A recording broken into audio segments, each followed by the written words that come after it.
We are experiencing some really weird times now when we have 1,000 ways to connect but still feel lonely. When cyberbullying is the order of the day, and it's even scarier to hand a kid an iPad than a pair of scissors. You want an iPad? Yes! So, if creators are going to make a villain today, that villain has to reflect the world we're growing up in. It would have to totally flip the classic villain formula, and that's exactly what Disney and Pixar did when they gave us Lilypad. But how did they manage it, and what makes Lilypad a great representation of a modern villain?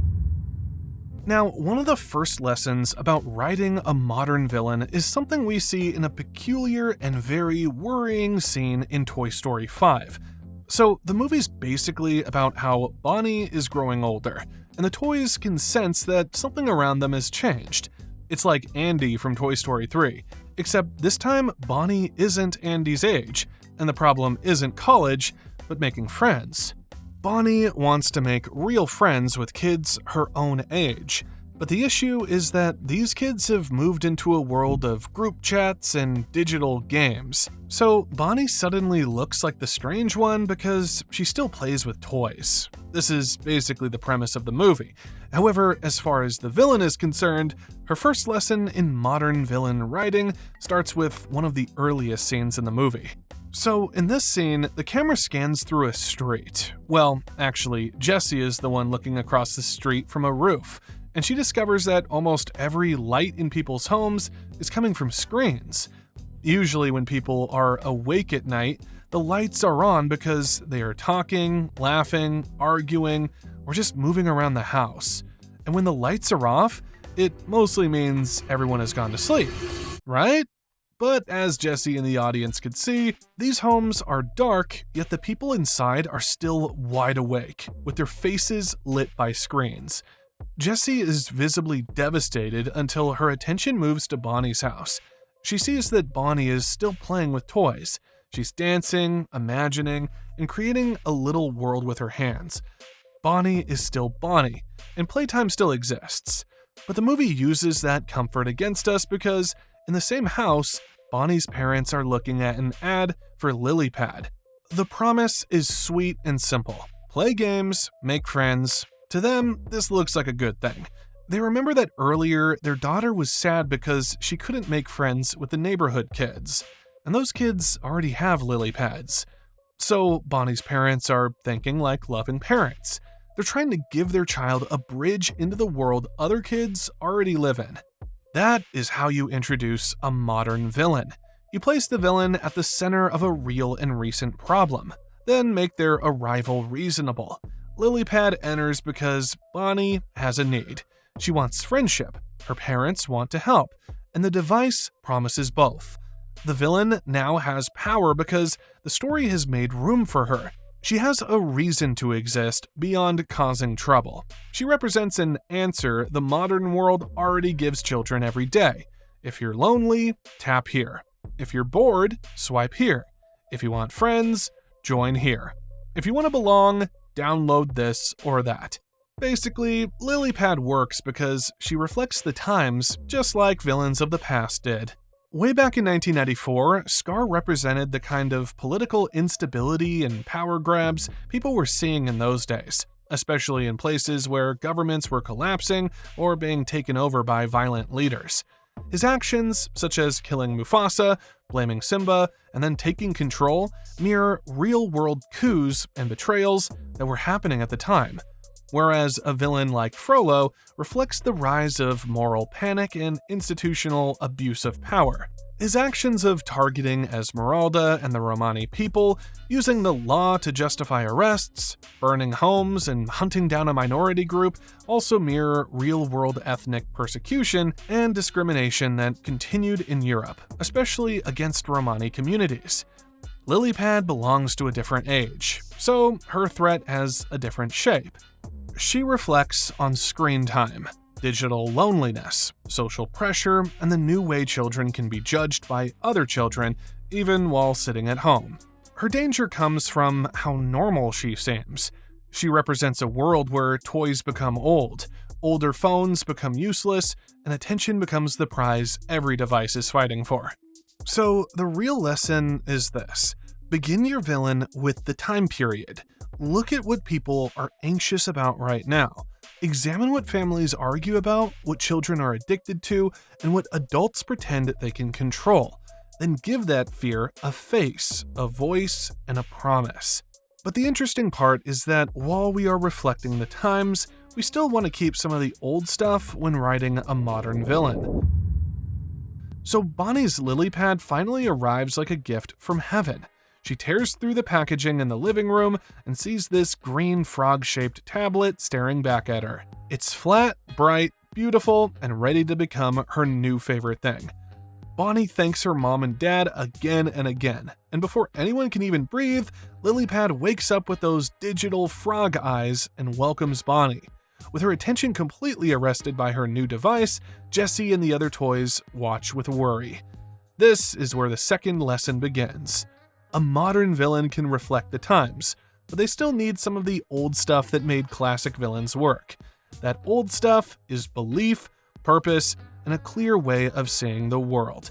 A villain needs a reason to push the story forward, an idea they will protect, and a way to look at the hero and say, from their own point of view, I am right.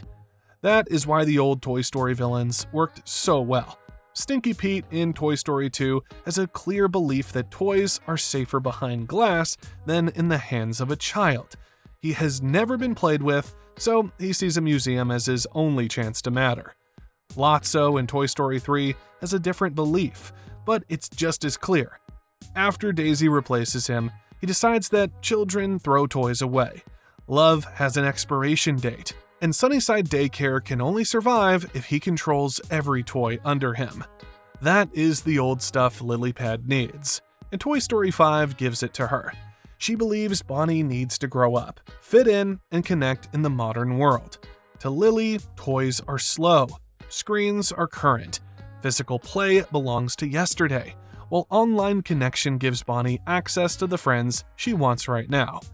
This is why Lily becomes interesting, even dangerous, because she strongly believes that she is helping Bonnie catch up. The first meeting between Jessie and Lilypad shows this perfectly. After hours of Bonnie playing on the device, her father finally calls a timeout. So as Bonnie retreats to the living room, Jessie decides to talk to Lily. She climbs up to the tab on Bonnie's bed, ready to make it clear how things work in Bonnie's room.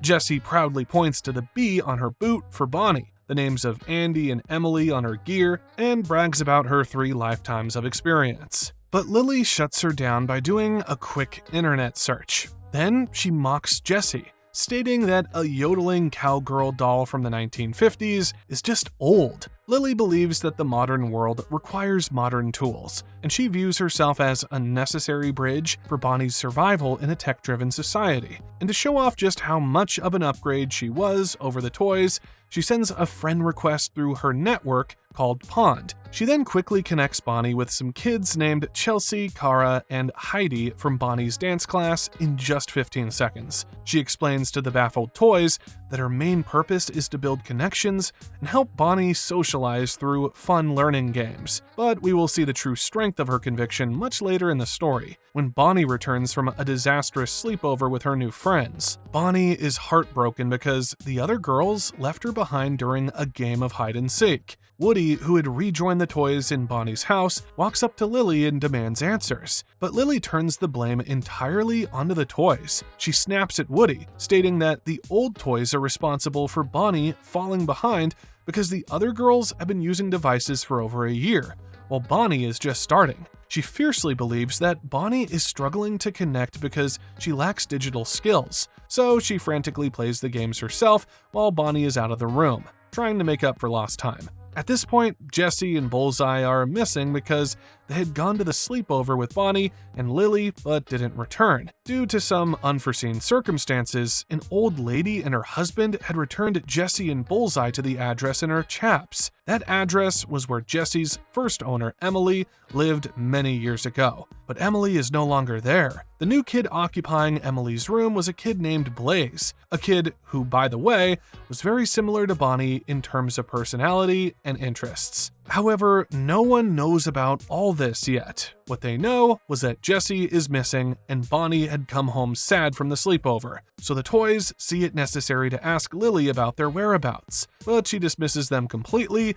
stating that the missing toys were simply not her problem. This pisses off Buzz and Woody, who try to attack her, but Lily quickly fires off a message to Bonnie's father, instructing him to pack the old toys away in the garage. She does this because her rigid logic dictates that removing the toys is the best way to help Bonnie grow up and fit into the modern world. What her action also shows is that a great villain will do anything to protect their mission, using every tool at their disposal to eliminate anything they see as an obstacle. So when you write your own modern antagonist, remember to give them a piece of the old guard, give them a rock-solid philosophy that drives every choice they make, and make them fully convinced that their vision of the future is the absolute best path forward. The next thing you want to do is to bring the hero into play. One thing you noticed about Toy Story 5 is that the main hero has also changed. Woody and Buzz are still important, of course, because they're Woody and Buzz, and the movie can never fully move without them. In fact, there was even an addition of several new Buzzes. But this story belongs to Jessie. She's the one who sees the danger first, the one who volunteers to go to the sleepover, the one who puts the gold star on Buzz and makes him deputy while she goes off to solve Bonnie's problem. She's also the one who accidentally brings Woody back into the crisis. Even Buzz, for a good part of the movie, becomes shy and unfocused because of his feelings for Jessie. So when we talk about Lilypad as the villain, the real matchup is Jessie versus Lily. And this gives us our next rule for writing a modern villain. Make the villain mirror the hero. It's another old rule, but it still works here. Seriously, you have to give the hero and villain similar goals, but make their methods clash. If the hero wants to protect a child, let the villain also claim to protect that child. If the hero wants connection, let the villain offer connection as well. That is exactly what happens with Jessie and Lilypad. Jessie wants Bonnie to make friends. Lily also wants Bonnie to make friends. Jessie wants Bonnie to belong.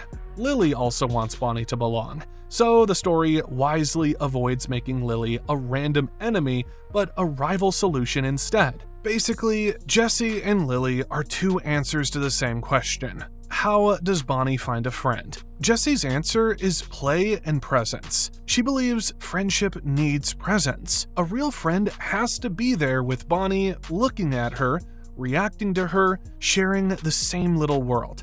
That is why Jessie gets so angry when Lily sends a friend request and declares the job done. A young girl named Chelsea accepts in seconds, and Lily proudly says Bonnie has made a friend. To Lily, the system worked, but to Jessie, it is empty because the girls are still nowhere near the room. And even when they all find themselves in one room later during the sleepover, they are focused on their tabs. Jessie's line about a real friend needing to be there is the heart of her side of the movie. On the other hand, Lily's answer is a connection through screens. She believes friendship in the modern world happens through access, games, chats, and whatever everyone else is already using.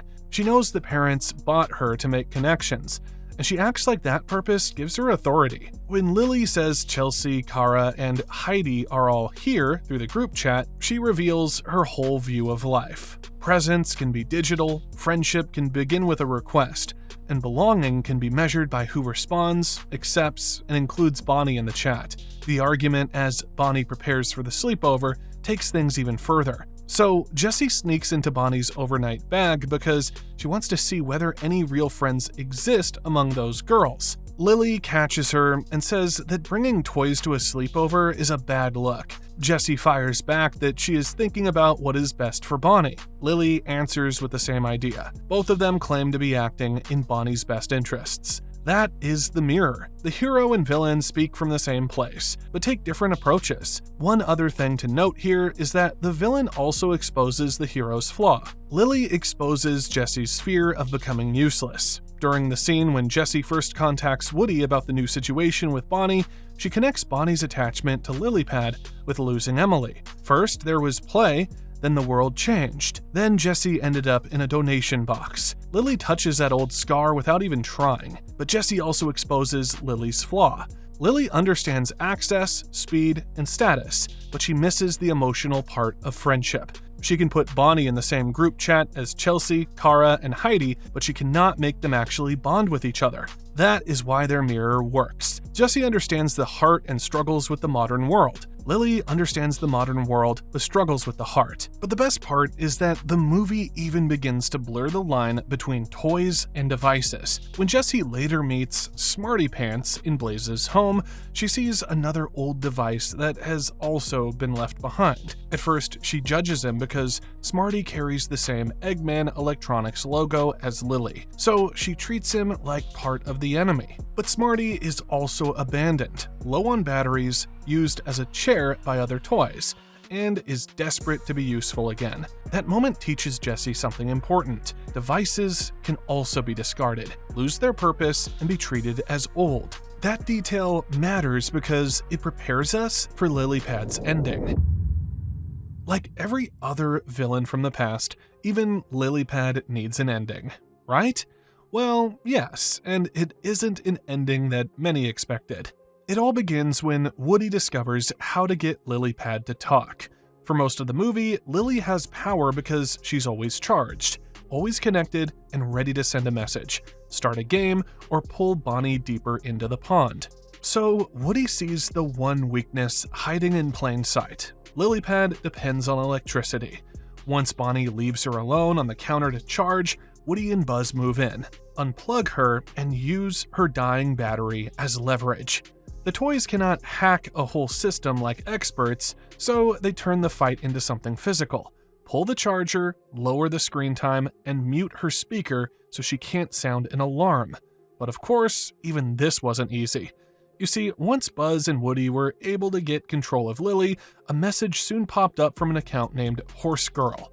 Buzz recognized the name as Jessie, but unfortunately, Lily reaches 50% battery. This gives her enough processing power to retaliate, so she deletes the message and prepares to trigger her alarm. However, this is where Woody and Buzz realize that shouting the name Lily actually gets her to obey them. It's like shouting Siri or Alexa. Anyway, this activates her voice-controlled virtual assistant. The assistant recovers the deleted post, which happens to be a photo of Jessie and Bullseye declared as missing toys. But Lilypad finds a way to fight back, while Buzz and Woody keep trying to gain control by shouting Lily. Eventually, the missing toy post spreads across Eggman devices, and Bonnie's parents realize Jessie and Bullseye are lost. The same technology Lily used to control the situation now creates the path back to the truth. Unfortunately, the post also reaches Chelsea, Kara, and Heidi, and the girls begin mocking Bonnie online for loving toys. This shatters Bonnie completely. Her mother comforts her and tells her she would never change a single thing about her. That line hits the center of Lily's mistake. Lily spent the movie trying to help Bonnie fit in, but Bonnie's mother reminds her that the right friend would accept who Bonnie already is. Luckily, Lily is there to watch everything.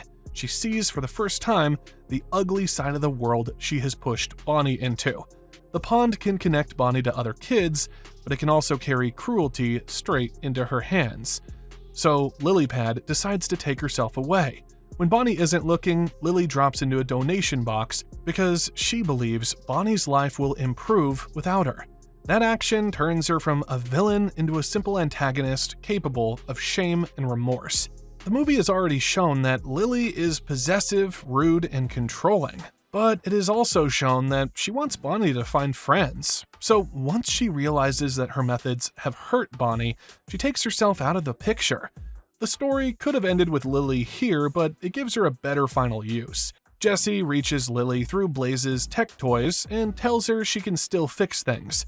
But when Lily reveals that she has already donated herself, Jessie and the toys launch a rescue. When they catch up, she shows Jessie the cyberbullying messages, and Jessie explains that Blaze could be Bonnie's real friend. With the help of Lily and the toys, Blaze visits Bonnie to return Jessie and Bullseye. This time, she breaks through by admitting she loves playing with them. Eventually, Bonnie and Blaze connect through the thing Bonnie was embarrassed about. Play becomes the bridge Lily spent the whole movie trying to build through screens. For Lilypad, redemption works because her purpose was never to hurt Bonnie since she was built to serve the kid. that matters in the Toy Story universe, where objects can become alive through a child's attention, imagination, and love. Forky is the clearest example.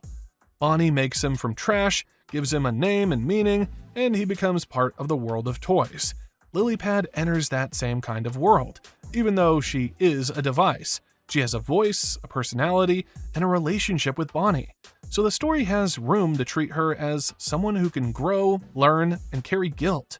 That also makes her different from tech villains like Otto and Wall-E because Otto follows a directive. His job is to keep the Axiom away from Earth, and he keeps doing it even when the humans are ready to return home. Lilypad has a different kind of mission. She is there for Bonnie. Her whole reason for existing is tied to Bonnie's needs. At first, she thinks Bonnie needs to change, catch up, play the same games, join the same chats, and act like the other girls. She sees toys as the thing holding Bonnie back. But once Bonnie's sadness becomes impossible to ignore, Lily has to face the damage her help has caused. Basically, the story humanizes technology and shows us exactly how we should use it in the first place, which is why at the end, Lily still takes pictures, connects people, but now she serves play instead of replacing it. Lilypad shows us that the best antagonists have real weaknesses that keep the story exciting. And this makes sense because our last video talks about what happens when a villain is so overpowered that it starts to hurt the story. So go check out that video here.